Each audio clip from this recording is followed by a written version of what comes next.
कहानी है सूरजपुर गांव की। इस गांव में रामू नाम का एक लकड़हारा रहा करता था। रामू अपनी पत्नी अनुराधा और 2 बच्चों के साथ एक छोटे से घर में रहता था। रामू गांव के जंगलों से लकड़ियां काटकर उसे बाजार में बेचने का काम करता था। लकड़ियों को बेचकर आए पैसों से वह अपने परिवार का पेट भरता था। अप्रैल का महीना आ चुका था। गर्मी अपनी चरम सीमा पर पहुंच चुकी थी। घर से बाहर निकलते ही ऐसा लगता था जैसे आग की भट्टी जल रही हो। सूरजपुर गांव में यूं तो अक्सर गर्मी के समय तापमान 40 डिग्री तक चला जाता था, मगर इस बार तापमान बहुत ज्यादा बढ़ गया था। गर्मी से लोगों का बुरा हाल था। दिन हो या रात हो, लोग गर्मी से बेहाल थे।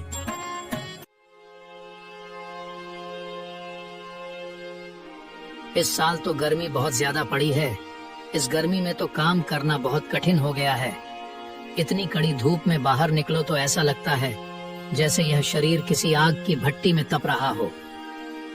हाँ जी, इस साल की गर्मी तो बहुत ज्यादा बढ़ गई है। हमसे अच्छे तो उन शहर वालों की किस्मत है जो गर्मी में भी दिन भर एसी में बैठे रहते हैं और ठंडी ठंडी हवा का मजा लेते हैं। और एक हम गरीब, सारी दुख परेशानी हम गरीबों के ही नसीब में आती है। न जाने पिछले जन्म में कौन सा बुरा कर्म किया था जो इस जन्म में भगवान ने हमें इतना गरीब बनाया है कि इतनी सड़ी गर्मी में हम एक कूलर तक नहीं खरीद सकते। जरा सुनिए, देखिए ना, अगर हो सके तो इस गर्मी में हमें कूलर दिला दीजिए। बहुत गर्मी लगती है। अगर कूलर की ठंडी ठंडी हवा चलेगी तो हमारा घर कितना ठंडा रहेगा। और आप भी इतनी कड़ी धूप में मेहनत करके घर आते हैं। जब ठंडी ठंडी हवा आपके शरीर पर पड़ेगी तो आपकी सारी थकान पल भर में दूर हो जाया करेगी। तभी भोला और चिंकी भी बोल पड़ते हैं। हाँ पापा, हमें कूलर दिला दो ना, हमें बहुत गर्मी लगती है। पापा, परसों जब हम जमींदार जी की दावत में गए थे तो उनके घर पर बड़े बड़े कूलर लगे थे। बहुत ही ठंडी हवा आ रही थी। पापा, हमें भी कूलर दिला दो ना। अनुराधा, तुम्हें तो पता है ना कि कूलर मैं नहीं ला सकता। कूलर बहुत महंगा आता होगा और हमारे गांव में तो कूलर केवल जमींदार जी के पास और गांव में रहने वाले कुछ अमीर लोगों के पास ही है। अगर कूलर इतना सस्ता होता तो गांव के हर घर में कूलर होता। हम गरीब लोग हैं, हम कूलर जैसे चीजों का इस्तेमाल नहीं कर सकते। उसके लिए बहुत पैसे चाहिए जो हमारे पास नहीं है। इतना कहकर रामू काम के लिए निकल जाता है। चलो बच्चों, जाओ अपने स्कूल का काम करो। लगता है हमारा कूलर का सपना ही रह जाएगा।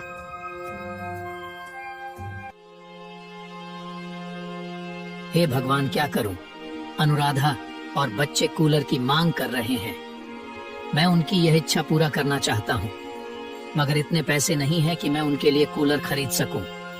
लकड़ियों को बेचकर जितने पैसे आते हैं उसमें तो मुश्किल से खाने पीने का हो पता है, तो ऐसे में कूलर के लिए पैसे कहां से आएंगे? आज घर जाते वक्त एक बार कूलर की दुकान पर जाकर उसका दाम पूछ कर आऊंगा। लकड़ियां काटने के बाद रामू घर जाते वक्त एक कूलर की दुकान पर जाता है। भैया, इस कूलर का क्या दाम है? 4000 रुपए से शुरू है। बताइए तुम्हें कौन सा कूलर चाहिए, ये बड़ा वाला या ये छोटा वाला? ये बड़ा वाला बिल्कुल एसी जैसी हवा देता है। बोलो कौन सा लेना है? भैया, अभी बस मैं दाम पता करने आया था, अभी मैं जाता हूँ।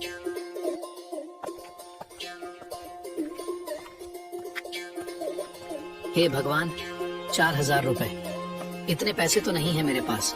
रामू घर को निकल पड़ता है। तभी रास्ते में उसे एक भंगार की दुकान दिखती है जहाँ पर एक पुराना कूलर पड़ा था। रामू उस दुकान पर जाता है और दुकान के मालिक से पूछता है, भैया, ये कूलर चलता है क्या? हाँ भैया, बिल्कुल चलता है। एकदम चलता हुआ कूलर है। मात्र 1000 रुपए का। 1000 दो और कूलर ले जाओ। भैया, कुछ कम हो सकता है क्या? नहीं, 1000 में ही मिलेगा। इससे कम नहीं दे पाऊंगा। अगर लेना है तो पूरे 1000 देने होंगे। 1000 रुपए तो नहीं है मेरे पास, क्या करूं? कुछ देर सोचने के बाद रामू का ध्यान गांव के जमींदार पर जाता है जो गांव के जरूरतमंद लोगों को पैसे उधार देते था। एक काम करता हूँ, जमींदार जी से 1000 रुपए उधार ले लेता हूँ और इस बार ज्यादा लकड़ियां काटकर बाजार में बेचूंगा और जो पैसे मिलेंगे उनसे मैं जमींदार जी के पैसे वापस कर दूंगा। हाँ, यही सही रहेगा। मुझे जमींदार जी के पास जाना चाहिए। वह भले इंसान है, वह जरूर मेरी मदद करेंगे। रामू जमींदार के पास जाता है और उससे 1000 रुपए उधार मांगने की बात करता है। जमींदार उसको उधार देने के लिए राजी हो जाता है। ठीक है रामू, ये लो 1000 रुपए, पर जैसा तुमने कहा है कि तुम 1 महीने के बाद यह पैसे वापस कर दोगे, तो मुझे समय पर लौटा देना। मुझे और लोगों को भी पैसे उधार देने होते हैं। ठीक है जमींदार साहब जी, मैं आपको महीने की आखिरी तारीख को यह पैसे लौटा दूंगा। पर जमींदार जी, मुझे इसका कितना ब्याज देना होगा? रामू, तुम इतनी छोटी बात क्यों करते हो? तुमने तो बस 1000 रुपए ही लिए हैं ना। भला 1000 रुपए में मैं तुमसे क्या ब्याज मांगूंगा? तुम बस जितने लिए हैं उतने ही समय पर वापस कर देना। जमींदार साहब, आपका बहुत बहुत शुक्रिया। मैं आपके पैसे समय पर लौटा दूंगा। इतना कहकर रामू वापस भंगार की दुकान पर जाता है और दुकान के मालिक को 1000 रुपए देकर कूलर घर ले आता है। घर में कूलर को देखकर अनुराधा और बच्चे बहुत खुश होते हैं। ये कूलर कहाँ से लाए आप, और आपके पास इसे लेने के पैसे कहाँ से आए? बताइए ना, आपकी कोई लॉटरी लगी है क्या? हाँ बताता हूँ, थोड़ा सब्र रखो। ये कूलर मैंने भंगार की दुकान से खरीदा है और पैसे मैंने जमींदार साहब से उधार लिए थे। बस उसी से ये कूलर खरीद है। तुम्हें और बच्चों को कूलर चाहिए था ना, तो बस मैं ले आया कूलर। चलो इसको चालू करके देखते हैं, आखिर ये कैसी हवा देता है। जैसे ही रामू कूलर चलाता है, पूरे घर में कूलर में से की ठंडी ठंडी हवा बाहर आने लगती है। अनुराधा और बच्चे भी कूलर की ठंडी ठंडी हवा का मजा लेते हैं। पापा, ये कूलर तो बहुत ही ठंडी ठंडी हवा दे रहा है। देखिए, इस कूलर में से निकलने वाली हवा ने पूरे कमरे को कैसे इतना ठंडा कर दिया है। अब तो यह सड़ी गर्मी भी हंसते हंसते कट जाएगी। इस तरह खुशी खुशी कुछ दिन बीत जाते हैं। अब यह बात गांव में धीरे धीरे फैलने लगती है कि रामू के घर पर कूलर लगा है। गांव में बहुत कम ही लोगों के पास कूलर था, और जिसके पास भी था वह या तो जमींदार थे या गांव के कुछ रईस। गांव में रहने वाले आम लोगों के पास कूलर नहीं था। भाई, मैंने सुना है वह जो रामू लकड़हारा है ना, उसने कूलर ले लिया है। क्या बात कर रहे हो लाला भाई? वह तो पूरे गांव में कहता फिरता है कि उसकी ज्यादा कमाई ही नहीं होती। वह तो इतना ही कमा पाता है कि वह अपने परिवार का गुजारा कर पाए, तो उसने कूलर कहाँ से ले लिया? अरे भाई, कल मैंने उसको जमींदार जी के घर जाते हुए देखा था। जरूर जमींदार जी से कर्ज लेकर लिया होगा। हाँ, यही हो सकता है। भला हम गरीब लोग कूलर कहाँ से खरीद सकते हैं? मेरी भी पत्नी कुछ दिन पहले जिद कर रही थी कि कूलर खरीद लो, बहुत गर्मी लगती है। पर अब तुम बताओ, हम गरीब लोग कूलर कहाँ से खरीदें? मैं सोच रहा हूँ क्यों ना रामू से बात करके देखो, आखिर उसने कूलर कैसे खरीदा और कहाँ से खरीदा है, और वह उसके पैसे कैसे भरेगा।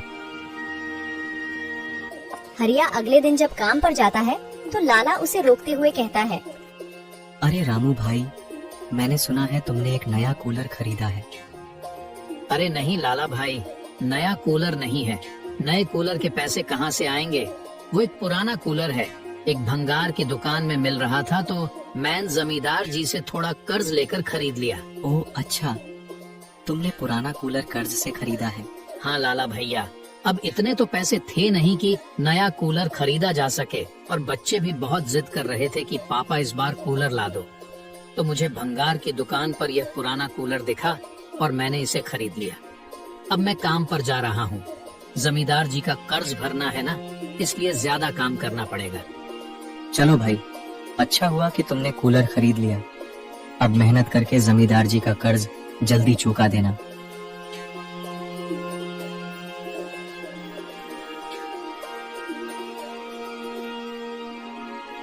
हाँ भाइयों, मैंने रामू से बात किया था। वह एक पुराना कूलर है जो उसने कर्ज पर लिया है, जिसके लिए अब रामू को ज्यादा मेहनत से काम करना पड़ता है ताकि वह जल्द से जल्द जमींदार का कर्ज चुका सके। चलो अच्छा है, आखिर अपनी मेहनत से रामू ने कूलर खरीदी ही लिया। अब उसको और उसके परिवार को इस सड़ी गर्मी से कुछ राहत मिलेगी।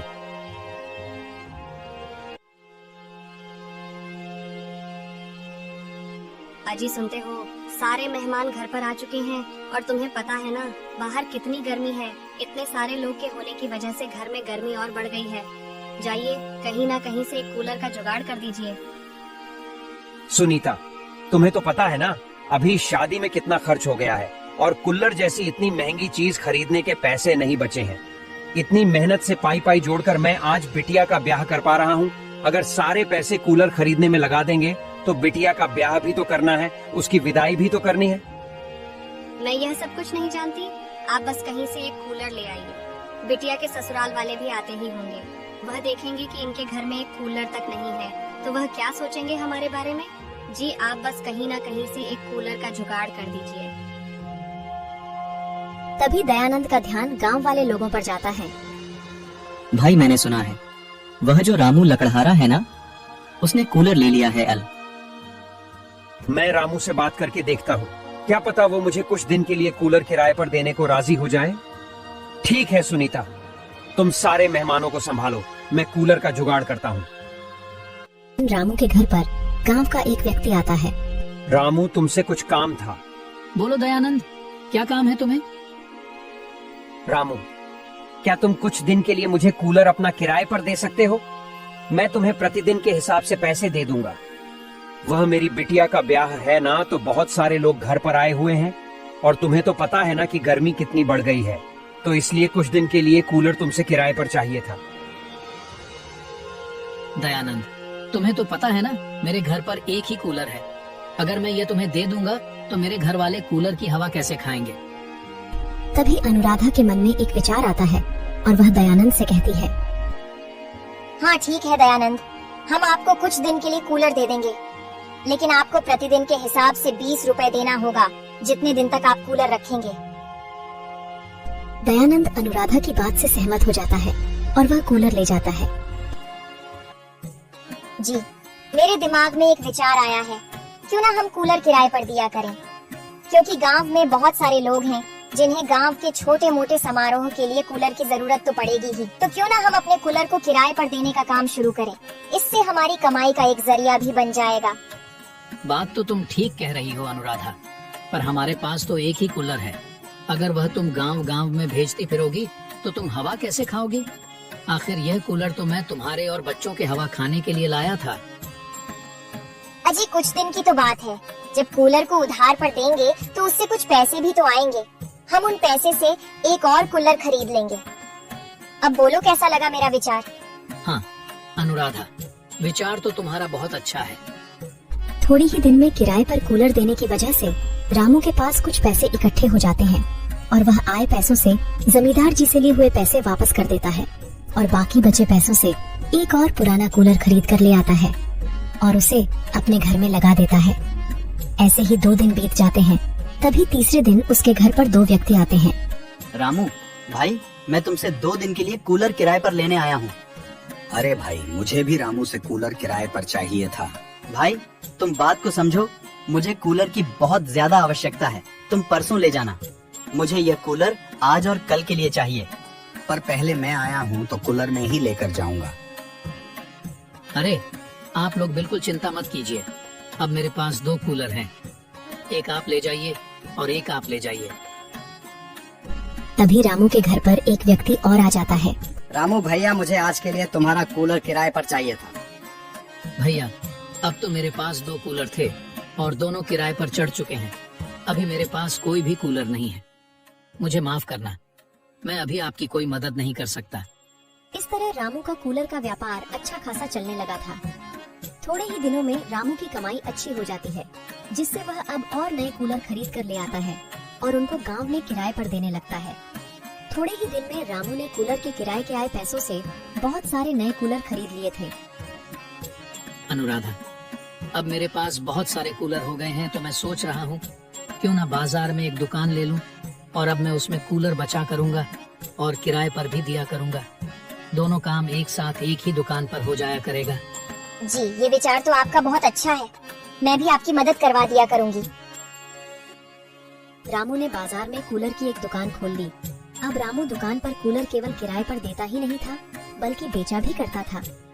रामू ने अपने दुकान पर सस्ते से लेकर महंगे कीमत वाले हर प्रकार के कूलर रखे हुए थे और साथ ही साथ पुराने कूलर भी रखे थे। जिस व्यक्ति को पुराने की आवश्यकता होती थी वह कम पैसे देकर पुराना कूलर ले जाता था। इस तरह रामू का कूलर का व्यापार चल पड़ा था। वह अब एक सफल व्यापारी बन गया था और उसकी आर्थिक स्थिति में काफी सुधार आया था। उसने अपनी छोटी सी झोपड़ी को बहुत जल्द ही एक सुंदर से घर में बदल दिया था और सारे मिलकर खुशी खुशी पूरी गर्मी कूलर की हवा में गुजारते हैं।